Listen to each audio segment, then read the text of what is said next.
50 வருடம் பாரம்பரியமிக்க மயிலாப்பூர் ஸ்ரீ விஜயா ஸ்டோரில் நவராத்திரிக்கு தேவையான கொலுப்படி, கொலு பொம்மை, சுமங்கலி செட், ரிட்டர்ன் கிஃப்ட் என அனைத்தும் மலிவான மற்றும் ஹோல்சேல் விலைகளில் கிடைக்கும். இந்த நவராத்திரிக்கு விஜயம் செய்ய ஸ்ரீ விஜயா ஸ்டோருக்கு வாங்க. அடமானத்தில் இருக்கும் தங்க நகையை மீட்டு மார்க்கெட் விலையில் உடனடியாக விற்க சிறந்த வழி பிரைம் கோல்ட் ஹப். தொடர்புக்கு 9840551787. தங்கத்தை மட்டுமல்ல, உங்கள் தன்னம்பிக்கையையும் மீட்டுத் தருகிறோம். அனுபாவி சுப்பிரமணிய சுவாமி கோவில் எனக்கு ரொம்ப வேண்டப்பட்டவங்க ஒரு மிகப்பெரிய விபத்துக்கு உள்ளாகி சிகிச்சை பெற்றுட்டு இருந்தப்போ தான் நாங்கள் அந்த கோவிலுக்கு போவோம். அந்த கோவிலுக்கு போயிட்டு தீர்த்தம் வாங்கிட்டு போய் அவங்களுக்கு கொடுத்தோம். இன்னைக்கு ரொம்ப நல்லா இருக்கிறாங்க. அது ஒரு கோவில். 2வது முருகப்பெருமான் ரொம்ப அற்புதமாக இருக்கக்கூடிய ஓதிமலை முருகன் கோவில். 3வது என்னை ரொம்ப பாதித்த ஒரு கோவில் ஸ்கந்தாசிரமம் சேலத்தில் இருக்குது. கண்ணீர் நிற்காம ஊத்துனது கரூர் பசுபதீஸ்வரர் கோவில். அன்னைக்கு சிவராத்திரி, எங்களுக்கு தெரியாத மாத சிவராத்திரின்னு, ஆனால் போயிட்டோம். தமிழ்நாட்டிலேயே பஞ்சமுக ஆரத்தி நடக்கிற ஒரே இடம் அதுதானா. கடைசியாக சுவாமியினுடைய பின் தலைக்கு மேலே ஜோதி வைப்பாங்க. அப்போ சொன்னாங்க, நீங்கள் உன்னிப்பாக பார்த்தீங்கன்னா திருவண்ணாமலை தெரியும்னாங்க. பார்த்தா திருவண்ணாமலையே தெரியுது, ஜோதி எரியுது. சமீபத்தில் மலேசியாவுக்கு போயிருந்தப்போ பவதாரணி பீடம்னு ஒரு பீடம். கிட்டத்தட்ட 4 நாள் எல்லா பெரிய பெரிய கோவிலுக்கு போய் உட்கார்ந்தேன். ஆனால் எந்த இடத்துலையும் இப்படி ஒரு உணர்வு எனக்கு வரல. ஆனால் அங்கே போய் உட்கார்ந்ததுக்கு அப்புறம் எப்பா. அதேமாரி சிங்கப்பூரில் தண்டாயுதபாணி கோவில் ஒன்று இருக்குது. நகரத்தார்கள்னால கட்டப்பட்டது. அந்த முருகன் அப்பா அதுக்கு மேலே அவ்வளவு பெரிய கலை நுணுக்கம் கொட்டி கிடக்குது. அப்போ தான் நினச்சேன், சாமி பூரா சிங்கப்பூர் மலேசியாவில் தான் இருக்கார், வெக்கேஷனுக்கு தான் இங்கே இந்தியா வராரு போலன்னு. சில பேர் என்ன கடவுள்னு டிஸ்டன்ஸ் மெயின்டைன் பண்ணுறாங்க. ஏடிஎம் மிஷின் மாதிரி, நான் தேங்காயை கொடுத்தா எனக்கு நீ வேலையை கொடுக்கணும், சூடம் கொடுத்துனா எனக்கு கல்யாணம் பண்ணணும், திருப்புகழ் படித்தா எனக்கு காசு கொடுக்கணும், நான் ஒன்று தரேன் நீ ஒன்று கொடுன்னு. அதுக்கு பேர் பேரம். கடவுள் மேலே அன்பு வந்துருச்சுன்னா எனக்கு நீ கொடுத்தாலும் சரி, கொடுக்கலினாலும் சரி. ஆதன் ஆன்மீகம் நேயர்களுக்கு வணக்கம். தொடர்ந்து நம்மளுடைய ஆதன் ஆன்மீகம் சேனலில் நான் பார்த்த ரகசியங்கள் அப்படின்னு சொல்லிட்டு நிறைய பேருடைய அனுபவங்கள் பற்றி பேசிகிட்டு இருக்கோம். அந்த வகையில் இன்றைக்கி நம்மளோட யார் இணைஞ்சிருக்காங்க அப்படின்னு பார்த்தீங்கன்னா பேராசிரியர் விஜயகுமார் சார் தான். வணக்கம் சார். வணக்கங்க. நல்லா இருக்கீங்களா? நல்லா இருக்கு, முருகனுடைய திருவருளால். கண்டிப்பாக சார். இந்த ஒரு காணொலி பேரே என்னன்னு பார்த்தீங்கன்னா நான் பார்த்த அற்புதங்கள். நீங்கள் பார்த்த அற்புதமான ஒரு கோவில் என்ன கோவில் சார்? நிறையா இருக்குது, ஒவ்வொன்றா சொல்லலாம். முதல் கோவில் எங்களுடைய நான் வசிக்கக்கூடிய கோவையில் இருக்கக்கூடிய அனுபாவி சுப்பிரமணிய சுவாமி கோவில். ஆஞ்சநேயருடைய தாகத்தை தீர்த்த கோவில். அந்த கோவிலில் ரொம்ப சிறிய கோவில் தான், ஆனால் அங்கே முருகனுடைய அதிர்வு ரொம்ப ஜாஸ்தி, சொல்ல முடியாத ஒரு அதிர்வு. அதில் முதல் அனுபவம் எனக்கு எப்போ ஏற்பட்டதுன்னா, அனுபாவிக்கு போயிருந்தப்போ நான் அனுபாவினுடைய கோவிலெல்லாம் பதிவு செஞ்சுட்டு அங்கே ஒரு சுனை ஒன்று இருக்கிறது, சின்ன சுனை தான். அதை முருகன் தன் திருக்கை வேல்னால ஆஞ்சநேயருடைய தாகத்தை தீர்ப்பதற்காக உருவாக்கியது. வாவினா ஊற்றுன்னு அர்த்தம், அணுனா ஆஞ்சநேயர்னு அர்த்தம். ஆஞ்சநேயருக்காக உருவாக்கப்பட்ட தீர்த்தம் இருக்கக்கூடிய இடம். அந்த தீர்த்தம் பார்த்தீங்கன்னா, நாங்கள் போனது சரியான ஏப்ரல் மேலே போனோம். கொளுத்துற வெயில், தண்ணியை தொட்டு ஐஸ் கட்டி மாதிரி இருக்குது, அவ்வளவு ஜில்லுன்னு இருந்தது. அந்த தீர்த்தம் ஒரு மிகப்பெரிய மருந்து. அதில் நான் ரொம்ப பர்சனலாக எனக்கு ரொம்ப வேண்டப்பட்டவங்க ஒரு மிகப்பெரிய விபத்துக்கு உள்ளாகி சிகிச்சை பெற்றுட்டு இருந்தப்போ தான் நாங்கள் அந்த கோவிலுக்கு போனோம். அந்த கோவிலுக்கு போயிட்டு தீர்த்தம் வாங்கிட்டு போய் அவங்களுக்கு கொடுத்தோம். இன்றைக்கி ரொம்ப நல்லா இருக்காங்க. அது ஒரு கோவில், அனுபாவி சுப்பிரமணிய சுவாமி கோவில். 2வது ஓதிமலை முருகன் கோவில். முருகப்பெருமான் ரொம்ப அற்புதமாக இருக்கக்கூடிய ஓதிமலை முருகன் கோவில். 3வது என்னை ரொம்ப பாதித்த ஒரு கோவில் ஸ்கந்தாசிரமம் சேலத்தில் இருக்குது. கந்தகுரு கவசத்தில் கன்னிமார் ஓடையிலேன்னு சொல்லிட்டுலாம் வார்த்தை வரும். அந்த ஸ்கந்தாசிரமம் போனப்போ என்னைய மறந்த ஒரு நிலை இருந்தது. என்னென்னா, ஸ்கந்தாசிரமம் சச்சிதானந்த சுவாமிகள்னால பிரதிஷ்டை செய்யப்பட்ட அற்புதமான முருகன். அங்கே முருகனுக்கு பார்த்தீங்கன்னா பழனிமலையில் இருக்க மாதிரி ஒரு காலை முன்னாடி வச்சுட்டு ஒரு அற்புதமாக இருப்பார். எதிர்த்தாப்புலே புவனேஸ்வரி அம்மன் இருக்கிறாங்க. அம்பானுடைய நேர் பார்வையில் இருக்கக்கூடிய முருகன். அதுக்கு கீழே கன்னிமார் ஓடைன்னு ஒரு ஓடை இருக்குது. இப்போ நாங்கள் போயிருந்தது இரவு வேளையில். அங்கே போயிருந்தப்பவே நம்மளை மீறிய ஒரு தனிமை, ஏகாந்தம்னு சொல்லுவாங்க ஆன்மீகத்துறையில் இருக்கவங்களுக்கு. ஒரு சில இடத்துக்கெல்லாம் போனால் மூச்சு பேச்சுன்னு எதுவுமே எல்லாம் பேசாமல் பிரம்ம பிடிச்ச மாதிரி இருக்க தோணும். அப்படி எனக்கு தோணிய ரொம்ப ஆற்றல் மிக்க திருத்தலத்தில் ஒன்று சேலம் ஸ்கந்தாசிரமம். அதுக்கப்புறம் கண்ணீர் நிற்காமல் ஊற்றுனது கரூர் பசுபதீஸ்வரர் கோவில். ஓ. ஏன்னா அங்கே வேள்மாறல் நடத்தணும். நாள் கரூருக்கு போகிறோம். அந்த கரூரில் அன்றைக்கி சிவராத்திரி, மாத சிவராத்திரி. எங்களுக்கு தெரியாத மாத சிவராத்திரின்னு, ஆனால் போயிட்டோம். அப்போ கைலாய வாத்தியம் வாசிக்கிறாங்க. என்ன எரியாமல் ஊற்றுது, கண்ணில் ஊற்றிக்கிட்டே இருக்கு கண்ணீர். எதுக்கு அப்படி ஊற்றுதுன்னு தெரியல. ஒரு கட்டத்துக்கு மேலே இந்த ஆன்னு ஒரு சவுண்டு வேற வர அளவுக்கு ஆயிடுச்சு. அப்போ மனசுக்குள்ள ஒரு வித்தியாசமான ஒரு காட்சி ஒன்று வருது. அது எதுனா கைலாய காட்சி. கைலாய மலை வேற தெரியுது. அது எல்லாமே என்னென்னா 3D எஃபெக்ட்டுக்குள்ள உள்ள நடந்துக்கிட்டு இருக்கு. ஊற்றிக்கிட்டே இருக்கு கண்ணீர். எல்லாம் முடிச்சுட்டு நேராக நாங்கள் அப்போ வந்து நான் வந்திருக்கேன்னா எதுவுமே சொல்லணும், நான் பாட்டு கூட்டத்தோடு நின்றுட்டோம். அங்கே பார்த்த அந்த கோவிலினுடைய ஒரு அடியார் என்ன பண்ணிட்டார், நீங்கள் இங்கே நிற்கிறீங்கன்னு சொல்லிட்டு எங்களை அத்தனை பேரும் முன்னாடி கூப்பிட்டு போயிட்டேன். முன்னாடி கூப்பிட்டு போய் சாமி கருவறையில் இருக்கிறார், முன்னாடியே நிற்கிறோம். நிற்கும்போது அங்கே ஒரு விஷயம் சொன்னாங்க. தமிழ்நாட்டிலேயே பஞ்சமுக ஆரத்தி நடக்கிற ஒரே இடம் அதுதானா, கரூர் பசுபதீஸ்வரர் கோயில். சுவாமியினுடைய ஒவ்வொரு முகத்துக்கும் தீபாவனம் பண்ணிட்டு வராங்க. கடைசியாக சுவாமியினுடைய பின் தலைக்கு மேலே ஜோதி வைப்பாங்க. அப்போ சொன்னாங்க, நீங்கள் உன்னிப்பாக பார்த்தீங்கன்னா திருவண்ணாமலை தெரியும்னாங்க. பார்த்தா திருவண்ணாமலையே தெரியுது, ஜோதி எரியுது. எனக்கு ஐயோயோ இது என்னையா இது இப்படியெல்லாம் நடக்குது, இதெல்லாம் நமக்கு தெரியாமல் போச்சேன்னு ஒரு நிமிஷம் மெய் மறந்து போனேங்க. பார்த்தா அப்படி ஒரு ஒரு நிகழ்வு. அதெல்லாம் வார்த்தையே கிடையாது. பித்தாபுரை சூடி பெருமானை அருளாடா எத்தா மறவாது நினைக்கின்றேன் மனத்து உன்னை வைத்தாய் பெண்ணை தென்பால் வெண்ணை நல்லூர் அருத்துறையுள்னு அப்படியே அப்படி இருக்குது. அந்த உணர்வை விட்டு வெளியே வர்றதுக்கும் மனசு இல்லை. இத்தனைக்கும் வேர்த்து ஊற்றுது. அது எதுவுமே எங்களுக்கு தெரியல. எனக்குத்தான் அப்படி இருக்குன்னு பார்த்தா என் மனைவிக்கு என் கூட வந்த அத்தனை பேருக்கு அப்படித்தான் இருக்குங்க. அத்தனை பேரும் அழுதுருக்குறாங்க. அதை பார்த்து முடிச்சுட்டு வெளியே வந்தால் அங்கே முருகன் ஒருத்தர் இருக்கிறார். முருகன் ரொம்ப அழகாக இருக்கார். பாடல் பெற்ற திருத்தலம். அந்த பாடல் பெற்ற திருத்தலத்தில் அருணகிரிநாதர் திருப்புகழ் பாடி இருக்கிறார். அங்கே இருக்கிற முருகன் எப்படி இருப்பார்னா, மயிலில் கால் வச்சிருக்கிறார், ஆனால் எந்திரிக்கிற நிலைமையில் இருப்பார். எல்லா ஊர்லேயும் உட்கார்ந்துருப்பார். மயிலை விட்டு எந்திரிக்கிற நேரத்தில் எப்படி இருப்பாரோ அந்த துவனியில் இருக்கிறார். அவ்வளவு அழகான முருகன். இந்த மாதிரி ஏகப்பட்ட கோவில்கள் நிறையா இருக்குது, சொல்லிக்கிட்டே போகலாம். அத்தனையுமே என்னென்னா உள்ளுக்குள்ள ஆழமாக பாதித்த கோவில். ஓகே சார், நீங்கள் நிறைய இடங்களுக்கு சொற்பொழிவு செய்ய போவீங்க, அந்த மாதிரி வெளிநாடுகளுக்கும் போவீங்க. அப்படி வெளிநாட்டுக்கு போயிட்டு நான் பொதுவாக கேட்குறேன், முருகர்னு இல்லை, வெளிநாட்டுக்கு போயிட்டு கூட எனக்கு வந்து இந்த ஒரு கோவில் இப்படி இருக்கே, ஆனால் இந்த மாதிரி ஒரு கோவிலை நம்ம மிஸ் பண்ணிட்டோமே இவ்வளோ நாள், அந்த மாதிரி ஏதாவது கோவில் பார்த்துருக்கீங்களா? கோவில்னா என்னென்னங்க இருக்கணுங்க, கோபுரம் இருக்கணும், பெரிய குளம் மரம் எல்லாம், ஒரு ஷெட்டு, தகர ஷெட்டு. அது ஆக்சுவலாக ஃபேக்ட்ரி. நான் மலேசியாவுக்கு நவராத்திரி சொற்பொழிவுக்கு போயிருந்தேன்.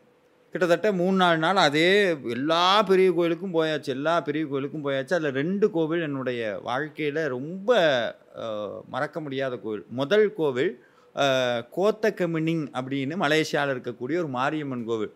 இன்றைக்கும் இந்தியாவில் இருக்க பல அடியார்களுடைய செல்ஃபோனில் வால்பேப்பராக இருக்கிறது அந்த அம்மா தான்.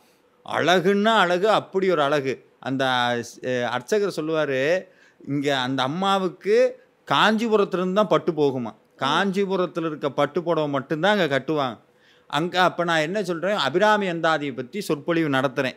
அபிராமி அந்தாதியில் ஒரு வார்த்தை ஒன்று சொன்னேன், அம்மாவுடைய திருவடி பட்டுருச்சுன்னா, அதாவது மகாவிஷ்ணுகிட்ட வந்து எல்லா தேவர்களும் கேட்டாங்கன்னா மனிதர்களுடைய தலையெழுத்துப்படி தான் எல்லாம் நடக்கும்னு எல்லாம் முடிவாயிடுச்சு. அப்போ தலையெழுத்து அழிக்கவே முடியாதானா, அதுக்கு ஒரு ரகசியம் இருக்குது, அதை நான் சொல்ல மாட்டேங்கிறார். பரவாயில்ல சொல்லுங்க அப்படின்னா அவர் சொல்கிறார், அம்மாவோடைய திருவடியில் அர்ச்சனை பண்ண குங்குமம் எவன் நெத்தியில் இருக்கோ அவனுக்கு தலையெழுத்து அழிஞ்சு போயிருங்கிறார். இந்த விஷயத்தையெல்லாம் சொல்லிவிட்டு அம்மாவனுடைய பாதத்தை பற்றி அவ்வளோ சொல்கிறேன். அம்பாவனுடைய பாதம் செக்கச்சவையன்னு இருக்கும், அப்படியே லோட்டஸ் பிங்கில் இருக்கும், எல்லாம் சொல்லி முடிச்சுட்டு எனக்கு மரியாதை பண்ணுறதுக்காக அந்த கோவில் அம்மாவுடைய கருவறைக்கு முன்னாடி நிற்க வைக்கிறான். அம்மாவுக்கு வெள்ளி கவசத்தில் பாதம் போட்டிருக்கிறான். தீபாவளி முன்பு கவசம், பாத கவசம் கழுடு விழுந்துருச்சு. எல்லாம் இப்போ தான் பேசுனீங்க, அம்மா கேட்டுருச்சுன்னு ஒரு நிமிஷம். அதுக்கப்புறம் தான் தொடர்ந்து மலேசியா பயணம் நடந்தது. இப்போ சமீபத்தில் மலேசியாவுக்கு போயிருந்தப்போ பவதாரணி பீடம்னு ஒரு பீடம். நான் நினச்சேன் ஒரு பெரிய பீடமாக இருக்கும் போல் அப்படின்னு. அது மலேசியாவிலேருந்து ரொம்ப தூரம் வந்து ஜொகூர்னு ஒரு இடத்துல ஒரு ஐயா கட்டியிருக்கிறார். அந்த ஐயா வந்து ராமகிருஷ்ண பரமஹம்சருடைய தீவிர பக்தர். அவருக்கு ராமகிருஷ்ண பரமஹம்சர்னு ஒருத்தர் இருக்கிறதே தெரியாது. கனவுல இப்படி ஒருத்தர் இருக்கிறாருன்னு பார்த்து அவர் டீட்டெயிலாம் வாங்கிட்டு இந்தியாவுக்கு வந்துவிட்டார், அவரை பார்த்தே தீரணும்னு. அப்படியெல்லாம் வந்து ராமகிருஷ்ணருடைய தீவிரமான பக்தர் ஆகிட்டார். அவர் தான் அந்த நிகழ்ச்சியை ஏற்பாடு பண்ணியிருந்தார். அந்த நிகழ்ச்சிக்கு நாங்கள் போகிறோம். கடைசியில் பார்த்தா கோவில் இல்லை. அது வந்து ஒரு 2 ஷெட்டு, ஒரு பக்கம் ராமகிருஷ்ணர் சன்னதி, ஒரு பக்கம் பவதாரின்னு சொல்லக்கூடிய காளியினுடைய கோவில். நம்பவே மாட்டீங்க, நான் அந்த இடத்துலையும் சொன்னேன். கிட்டத்தட்ட 4 நாள் எல்லா பெரிய பெரிய கோவிலுக்கு போய் உட்கார்ந்தேன். ஆனால் எந்த இடத்துலையும் இப்படி ஒரு உணர்வு எனக்கு வரல. ஆனால் அங்கே போய் உட்கார்ந்ததுக்கப்புறம் எப்பா, நம்ம தமிழ்நாட்டில் ஒரு பெரிய கோயிலுக்கு போனால், மீனாட்சி அம்மன் கோயில், காஞ்சிபுரம்லாம் போனால் என்ன உணர்வு வருமோ அதே உணர்வு எனக்கு ஏற்பட்டது. எனக்கு மட்டும் இல்லை, என்னை கூப்பிட்டு ஐயா ஒருத்தர் வந்தார், லிங்கேஷ் ஐயான்னு சொல்லிட்டு, மலேசியாவில் நிறைய பெருங்காரியங்கள்லாம் பண்ணிட்டு, அவர் ஒரு பக்கம் பார்த்தா அழுதுகிட்டு இருக்கிறார். ஐயா மீனாட்சி தெரியுறா, மீனாட்சி தெரியுறான்னு. ஏன்னா சுற்றி விளக்குங்க, லட்சக்கணக்கான விளக்கு எரியுமோட்டு இருக்கு. அந்த விளக்கு ஒளியில அந்த பக்தர்கள் அத்தனை பேரும் ஒரே மித்த குரல்ல அந்த பாடலெல்லாம் பாட, ஒரு பக்கம் தீபாவளியாக, அது வேற லெவல் மலேசியாவில். இது ஒன்று. அதுக்கடுத்து நம்மளுடைய இலங்கையில் எல்லாருக்கும் ரொம்ப தெரிஞ்ச கோயில் தான் திருகோணமலைன்னு ஒரு கோயில் இருக்குது. அங்கே ராவணன் பிரதிஷ்டை பண்ண கோவில் இருக்குது. அது உண்மையாலுமே எனக்கு இலங்கைக்கு வந்து நம்ம போகிற வரைக்கும் இருக்கிற பார்வை வேறு, போனதுக்கப்புறம் இருக்கிற பார்வை வேறு. அது உண்மையுமே நான் பர்சனலாக சொல்லணும். அங்கே போய் திருகோணமலையில் இறங்கணுன்னே, நான் போனோன்னே இருட்டிடுச்சு. எப்படியாவது அந்த கோவிலுக்கு போகணுன்னு அங்கே போனதுக்கப்புறம் தான் தெரிஞ்சுது உண்மையாலுமே சாமி இங்கே இருக்கிறார் அப்படின்னு. அவ்வளவு சாநித்தியமான கோவில் திருகோணமலையில் இருக்கக்கூடிய திருக்கோணேஸ்வரர் கோவில். அப்புறம் வில்லூன்றி கந்தசுவாமி கோவில்னு ஒரு கோவில் இருக்குது. அது வந்து முருகனுடைய கோவில். அங்கே கருவறையில் வந்து கழிவு கிரகம் இருக்காது, உற்சவர் தான் இருப்பார். இந்த உற்சவர் இந்தியாவிலேருந்து போனவர். இந்த உற்சவரை செய்ய சொன்னவருக்கு ஏதோ அசம்பயாவிதம் நடந்து அந்த வீட்டு ஆளு என்ன சொல்லிட்டாங்க, இந்த சடையை திருப்பி கொடுத்துருவோம் வேணாம்னு விட்டுவிட்டாங்க. இவர் முடிஞ்சு போச்சு. ஆனால் சம்பந்தமே இல்லாத ஒரு பக்தர்கள் கனவுல போய் முருகன் சொல்லியிருக்கார், நான் இந்த இடத்துல இருக்கிறேன். இவருக்கு இப்படி ஆர்டர் பண்ணதெல்லாம் தெரியாது. கடைசியில் போனால் அந்த பெட்டி இருந்திருக்கு. பார்த்தா கந்தசாமி இருக்கிறார். கொண்டு வந்து பிரதிஷ்டை பண்ண கோவில். அந்த கோவில்லையும் அதே மாதிரி தான். அது ஒரு தனி அனுபவம். இன்னொன்று சிங்கப்பூரில் வீரமாகாளியம்மன் கோவில். அங்கே போய் நாங்கள் திருப்புகழ் வேல்மாறல் வழிபாட்டுக்காக போயிருக்கோம். போய் நிற்கிறோம், அம்மாவை பார்த்தாச்சு, முருகன்கிட்ட வரோம். முருகன்கிட்ட போய் நின்னோடனே போய் நிற்கிறோம், சாமி நிற்கும், மேலே பூ வந்து விழுகுது. அதெல்லாம் உண்மையாக அவ்வளவு அந்த ஒரு கோவில் எப்படி இருக்கணும், அவ்வளவு சுத்தம், அவ்வளவு டிசிப்ளின், அவ்வளவு நேர்த்தி. நம்மளுடைய சிங்கப்பூர் வீரமாகாளியம்மன் கோவில். அதேமாதிரி சிங்கப்பூரில் தண்டாயுதபாணி கோவில் ஒன்று இருக்குது. சிங்கப்பூரில் இருக்குது தண்டாயுதபாணி கோவில். அந்த கோவிலினுடைய ஹெரிட்டேஜ் மானுமெண்ட்ஸில் ஒன்று தண்டாயுதபாணி கோவில். சிங்கப்பூர் தண்டாயுதபாணி கோவில் நகரத்தார்கள்னால கட்டப்பட்டது. அந்த முருகன் அப்பா அதுக்கு மேலே அவ்வளவு பெரிய கலை நுணுக்கம் கொட்டி கிடக்குது. நான்லாம் நினச்சேன் எப்படி தான் இப்படியெல்லாம் வந்து, அப்போ தான் நினச்சேன் சாமி பூரா சிங்கப்பூர் மலேசியாவில் தான் இருக்கார், வெக்கேஷனுக்கு தான் இங்கே இந்தியா வராரு போலன்னு. ஏன்னா அவ்வளவு பக்தி, அவ்வளவு சுத்தம், அவ்வளவு நேர்த்தி, கலையில் இழைச்சிருக்கிறாங்க சாமிக்கு. இதே இது இன்னொன்று ஜொகூரில் நான் இப்போ சொன்னேன் பார்த்தீங்கன்னா, அந்த அடியார் அவர் இன்னொரு முருகன் கோயில் ஒன்று கட்டியிருக்கிறார். ராஜகோபுரம் நம்ம சொல்கிறோம், ஆனால் ஒரு ஸ்ரீரங்கத்து ராஜகோபுரம் என்ன சைஸில் இருக்குமோ அதே சைஸில் இப்போ கட்டியிருக்கிறாங்க. இதெல்லாம் சாத்தியமே இல்லை. இதெல்லாம் நான் வெளிநாட்டில் தான் இதெல்லாம் பார்க்குறேன்னு என்னால் நம்பவே முடியல. இத்தனை அனுபவங்களும் எனக்கு வெளிநாட்டில் கிடச்சிது. அது இல்லாமல் இந்த நான் சொன்னேன், இந்த ராஜகோபுரம் கட்டின கோவிலில் ஒரு ஐயா இருக்கிறார், ஒரு அர்ச்சகர். அவர் திருப்புகழ் மனமுருகி பாடுறார். நான் திருப்புகளை கேட்டு சாமி கும்பிட்டுருக்கேன். கருவறையில் முருகன் தெரியல, ராமகிருஷ்ணர் தெரிகிறார். ராமகிருஷ்ணர் எனக்கு தெரியல. சம்பந்தமே என்னடா சம்பந்தமே, நம்ம கற்பனை எங்கேயோ போகுதுன்னு நான் விட்டுட்டேன். கடைசியில் பார்த்தா தெரியுது, அந்த கோயிலை கட்டின அந்த நான் சொன்ன ராமகிருஷ்ணனுடைய தீவிர அடியார் அவர் வந்தது எனக்கு தெரியாது. கடைசி பார்த்தா அவர் பின்னாடி நின்றுட்டு இருக்கிறார். அவரை நான் பார்க்கவே இல்லை. அவர் என் சொற்பொழிக்கு வந்ததும் தெரியாது. திரும்பி பார்த்தா அவர் அப்போ தான் எனக்கு தெரிஞ்சு, ஏன் ராமகிருஷ்ணன் இங்கே தெரிஞ்சாலும் எனக்கு இப்போ தான் தெரியுது அப்படின்னு. இது நான் என்னை மிகப்படுத்தி சொல்லுவதற்காக சொல்ல, இதெல்லாம் அனுபவம். இந்த பொதுவாகவே இந்த அனுபவங்கள் எல்லாம் சொல்லக்கூடாதுன்னு சொல்லுவாங்க. ஒரு ஆன்மீக பேச்சாளராக இருக்கங்காட்டி நான் அந்த அனுபவங்களை சொல்கிறேன். இந்த அனுபவங்கள் எல்லாம் வந்து ஆன்மீகத்துக்குள்ளே போக போக ஒரு சில கோவிலுக்கெல்லாம் போனீங்கன்னா சரண்டர் தான், வேறு பேசுகிறதுக்கே வார்த்தை இருக்காது. அதுக்கப்புறம் அதே மலேசியாவில் ஒரு கோவில், சின்ன கோவில் தான். அந்த சின்ன கோவில் இருக்க அம்மா அதுக்கு மேலே அழகு, அவ்வளவு அழகு. இதெல்லாம் வெளிநாடுகளில் பார்த்த ஒரு தனி அனுபவம். கண்டிப்பா. இப்ப நீங்க இந்த மாரி அனுபவங்கள சொல்லும் பொழுது, ஒரு சிலர் சொல்லுவாங்கல்ல, உங்களுக்கு மட்டும் எப்படி தான் கடவுள் காட்சி குடுக்குறாரோ, எங்களுக்கெல்லாம் கிடைக்காத காட்சி உங்களுக்கு மட்டும் கிடைக்குதே அப்படின்னு ஆமா. சொல்லிட்டு. எல்லாருக்கும் இந்த காட்சி கிடைக்கணும்னா என்ன செய்யணும்? நிச்சயமாங்கம்மா. ஒரு அற்புதமான கேள்வி. என்ட்ட நெறையா பேர் கேட்ட கேள்வி. நான் ஒரு விஷயம் தான் சொல்றேன். அதுக்குன்னு நாங்க ஸ்பெஷலு, நான் வந்து ஆன்மீகத்தில முருகன் தேர்ந்தெடுத்தவன் அப்படியெல்லாம் கிடையாது. நானும் 10ஓட 11 தான். ஆனா, ப்ரெஃபரன்ஸ்ன்னு ஒண்ணு இருக்கு. ம். நம்ம வாழ்க்கையில எதுக்கு முக்கியத்துவம் குடுக்குறோம் அப்படிங்கிறதுல ஒரு விஷயம் இருக்கு. நான் என்னுடைய நல்ல ஊழ்வினையோ, எங்க அப்பா, அம்மா செய்த புண்ணியமோ, சின்ன வயசுலேருந்தே கடவுள் மேல தனி பிரியம் வந்துருச்சு. எது இருந்தாலும் இல்லைனாலும் இறைவனுக்காகன்னு ஒரு ஸ்பேஸ் என்னைக்கும் இருக்கும். நான் இப்ப சமீபத்தில வீடு மாறுனேன். அந்த வீடு மாறுனோனே ஒவ்வொருத்தங்க ஒவ்வொரு ஏரியாவ பார்த்துக்கிட்டே இருந்தாங்க. நான் முதல்ல பார்த்தது சாமி ரூம். அதுக்கு இத பண்ணணும், அத பண்ணணும். எனக்கு என்ன இருக்குதோ இல்லையோ, அதில ஓப்பனா சொல்லணும்னா, அது ஒரு போதை மாரி. சாமிக்கு இப்படி பண்ணணும், அப்படி பண்ணணும், முருகனுக்கு இத பண்ணணும், அத பண்ணணும். இதையாவது யோசிச்சுக்கிட்டே தான் இருக்கு மனசு. இத படிக்கணும், அத படிக்கணும்னு. இப்ப சமீபத்தில ஒரு பாட்டு ஒண்ணு கேட்டேன்.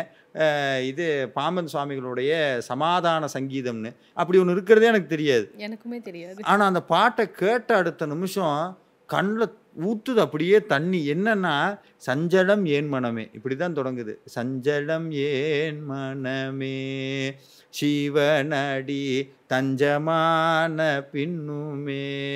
அதுல ஒரு வரி பாமன் சுவாமி போடுறார். "வானமிடிந்து தலையில் விழும்படி வம்பு வந்தாலும் என்னை அந்த கானமயில் முருகையன் திருவருள் கைவிட மாட்டாதே சஞ்சலம் ஏன் மனமே." இது எல்லாம் எப்படி முடியுது?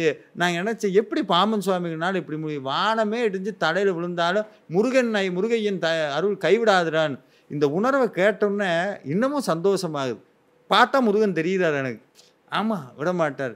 இந்த உணர்வு நிலைக்கு எல்லாருனாலையும் போக முடியும். ஆனா நம்ம என்ன சில பேர், நான் எல்லாரையும் சொல்லல, ஒரு சில பேர் என்னன்னா கடவுள்னு டிஸ்டன்ஸ் மெயின்டைன் பண்றாங்க. அவர் வந்து ஏதோ ஒரு ஏடிஎம் மெஷின் மாதிரி, நான் தேங்காயை கொடுத்தா எனக்கு நீ வேலையை கொடுக்கணும், சூடம் கொடுத்துனா எனக்கு கல்யாணம் பண்ணணும், திருப்புகழ் படித்தா எனக்கு காசு கொடுக்கணும், நான் ஒன்று தரேன் நீ ஒன்று கொடுன்னு. அதுக்கு பேர் பேரம். கடவுள் மேலே அன்பு வந்துருச்சுன்னா, எனக்கு நீ கொடுத்தாலும் சரி கொடுக்குறீனாலும் சரி, கொடுக்குறீனாலும் சரி, என்னுடைய கடமை உன்னை வழிபடுறது. அதில் ஏதோ சந்தோஷம் இருக்குது.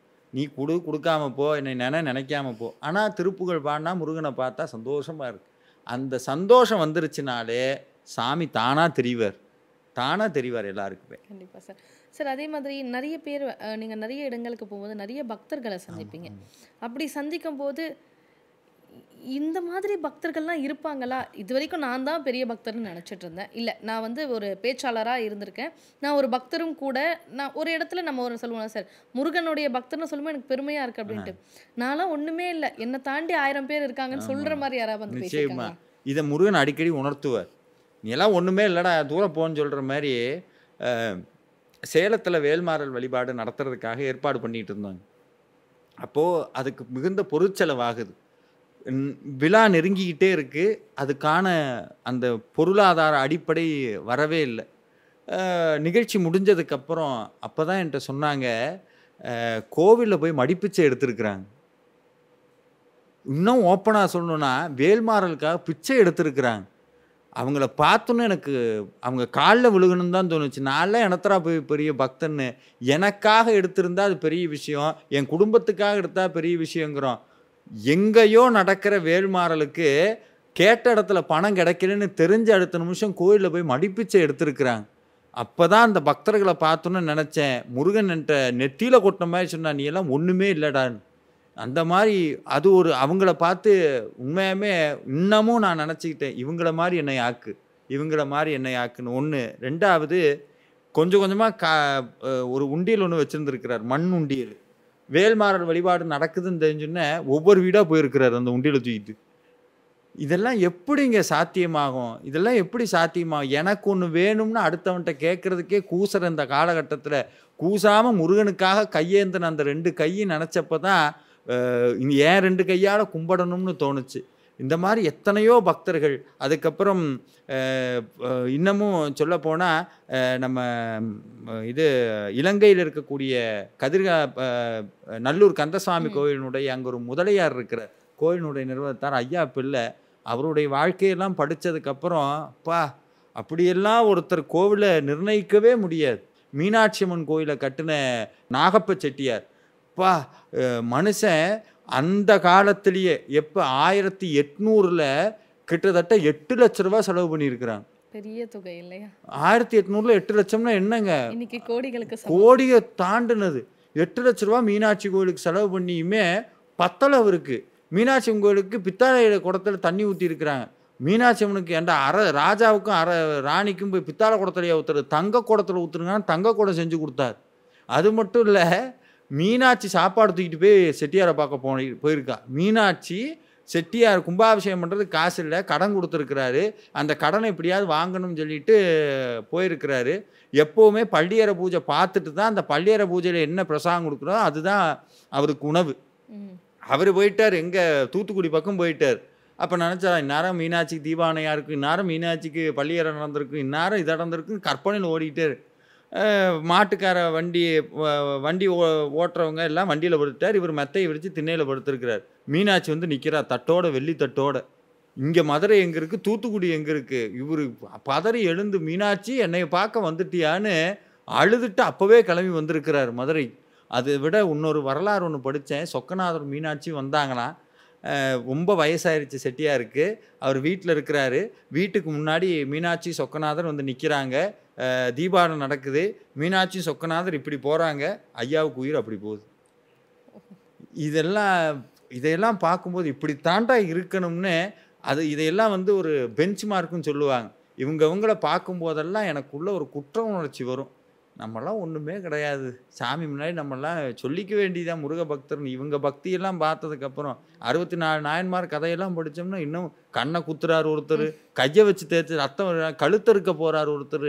இதையெல்லாம் படித்ததுக்கப்புறமும் நான் வெளியே ஒருபோதும் சொல்லிக்கிறதுல நான் முருக பக்தன்கிற அடையாளத்துக்கு போகிறதுக்கே இன்னும் பல ஜென்மம் எடுக்கணும். இன்னும் நிறையா பேர் இருக்கிறாங்க. காலம் கருதி இதை மட்டும் சொல்கிறேன். கண்டிப்பாக சார்.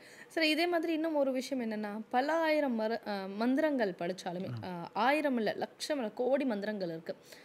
எந்த மந்திரம் வேணால் படிங்க, அந்த மந்திரம் கஷ்டமாக இருக்குது அப்படின்றதெல்லாம் தாண்டி ஒரே ஒரு 3 எழுத்து மந்திரம் முருகா. ஆமாம், இந்த மந்திரத்துக்கு பவர் இருக்கா சொல்லுங்கள். நிச்சயமா எல்லா மந்திரமும் அதுக்குள்ளே தான் அடங்கும். எல்லா மந்திரமும் அதுக்குள்ளே தான் அடங்கும். ஏன்னா சாற்றுமோது 7 கோடி மந்திரமும் உன் சடாட்சரத்துள் அடக்கம். அதாவது 7 கோடி மந்திரம், சப்த கோடி மந்திரம்னு சமஸ்கிருதத்தில் சொல்லுவாங்க. ஓம் நமக ஔஷடு வஷடுன்னு ஒரு 7 மந்திரம், அதுக்கு சப்த கோடி மந்திரம்னு அர்த்தம். இந்த சப்த கோடி மந்திரமும் பேருக்குள்ள அடக்கம். முருகனுடைய பெயரை சொன்னால் அது மந்திரங்களுக்கு சமம். இன்னொன்று சொல்லட்டுமா, நான் அசந்து இப்போ நான் உட்காந்து எந்திரிக்கும் போது உடம்பு அசையுது, டயர்டில் எந்திரிக்கும் போது நான் ஐயோன்னு எந்திரிக்கிறதில்ல, முருகான்னு எந்திரிக்கிறேன். அதான் எனக்கு மந்திரம். அது மாதிரி உங்களுடைய வாழ்க்கையில் துன்பம் வந்தப்போ அம்மானு சொல்கிறீங்களோ அப்பான்னு சொல்கிறீங்களோ எனக்கு தெரியாது, முருகான்னு சொல்லுங்கள். அந்த முருகங்கிற நாமம் உங்களை காக்கும். அருணகிரிநாதர் சொல்கிறார், ஒரு தடவையாவது உயிர் போனால் எப்படி கத்துவோமோ அந்த நிலையில் போய் முருகா பரமா உயிர்கா என ஓத அருள்வாயேங்கிறார். அப்படி கூப்பிட்டானா என்ன பண்ணுவாராம், ஓடோடி வந்துடுவாராம். முருகா என ஓர்தரம் ஓதும் அடியார் முடிமேல் இணைதால் அருள்வாயே. ஒரு தடவை முருகான்னு சொன்னால் முருகன்கிட்ட வருவார்றாங்கிறார். அதுக்கப்புறம் சொல்கிறார், 5 முகம் தோன்றின் 6 முகம் தோன்றும் வெஞ்சமலரில் அஞ்சேல் என வேல் தோன்றும் யாருக்கான் முருகா என்று ஓர்கா நினைக்கின். அப்போ இதெல்லாம் என்ன சொல்லுது, முருகன்கிறது 4 வேதத்தினுடைய பொருளாக இருக்கக்கூடிய ஒரு மந்திரம் முருகாங்கிற மந்திரம். கண்டிப்பாக சார். இன்றைக்கி வந்து நிறைய விஷயங்கள் பற்றி நம்ம பேசியிருந்தோம். இன்றைக்கி நம்ம பேசின எல்லா விஷயங்களையும் வந்து எனக்கு ரொம்ப பர்சனலாக கனெக்ட் ஆச்சு. எனக்கு கேட்க இருந்த கேள்விகளாக இருக்கட்டும், இல்லை நான் ஒரு சில விஷயங்கள் சொல்ல வேண்டியதாக இருக்கட்டும், எல்லாமே கடைசியாக ஒரே விஷயத்தோட இந்த நிகழ்ச்சியை முடிவு செஞ்சுக்கலாம் சார். திருச்செந்தூர் கும்பாபிஷேகம் பற்றி பார்த்துருந்தோம். அங்கே போகிற மக்களுக்கு எங்களுடைய ஆதன் ஆன்மீகம் சார்பில் ஒரே ஒரு வேண்டுகோள் தான் சார். இருக்கிற இடத்த அசுத்தம் செய்யாமல், சுத்தமும் நீங்கள் செய்ய வேண்டாம், ஆனால் அசுத்தம் செய்யாமல் வந்துட்டால் போதுமானதாக இருக்கும். தொடர்ந்து இதே மாதிரி நிறைய விஷயங்கள் முருகரை பற்றி நம்ம பேசணும். எங்களுடைய நேயர்கள் காத்துக்கிட்டே இருப்பாங்க சார் உங்களுடைய பதிவுக்காக. நன்றி சார். இன்னைக்கு இந்த ஒரு எபிசோடு எனக்கும் ரொம்ப மன நிறைவாக இருந்தது. நிறையா விஷயங்கள் மனம் திறந்து பேசுவதற்கு முருகன் திருவருள் கூட்டி இருக்கிறார். நீங்கள் சொன்ன அதே விண்ணப்பத்தோட திருச்செந்தூருக்கு யார் போனாலும் தயவு செய்து அந்த புண்ணிய பூமியை அசுத்தப்படுத்தாமல் எவ்வளோ தூரம் சுத்தமாக இருக்க முடியுமோ அவ்வளோ தூரம் சுத்தமாக வாங்க. ஏன்னா நம்ம ஒரு அழுக்காக இருக்க டம்ளரில் தண்ணி குடிக்கிறது இல்லை, அழுக்காக இருக்க சீட்டில் உட்கார்றது கிடையாது, அழுக்காக இருக்கிற ட்ரெஸ்ஸை நம்ம போடுறதில்ல. ஆனால் அழுக்காக இருக்கிறத கடவுள் வரணும்னு நினைக்கிறது ரொம்ப தவறு. அதனால் முடிஞ்ச அளவுக்கு அந்த கும்பாபிஷேகத்தில் எவ்வளவு பாதுகாப்பாக எவ்வளவு தூரம் முடியுமோ, தூரத்தில் இருந்தாலும் பரவாயில்ல, முந்தி அடிச்சுட்டு யாரையும் தள்ளாமல் உங்களுக்குள்ள முருகன் இருக்கிறார், உங்கள் முருகனை நாங்கள் பத்திரமா பார்த்துக்கிட்டு திருச்செந்தூர் கும்பாபிஷேகத்தை நீங்கள் நேரலையில் பார்த்தாலும் சந்தோஷம், நேரில் போகிறீங்கன்னா பாதுகாப்போடு சுத்தத்தோடு பார்த்துட்டு வரணும்னு ஆதனோடு சேர்ந்து நானும் வேண்டுகோள் விடுத்து மனமின்றி விடைபெறுகிறேன். நன்றி. முருகாச்சரணம்.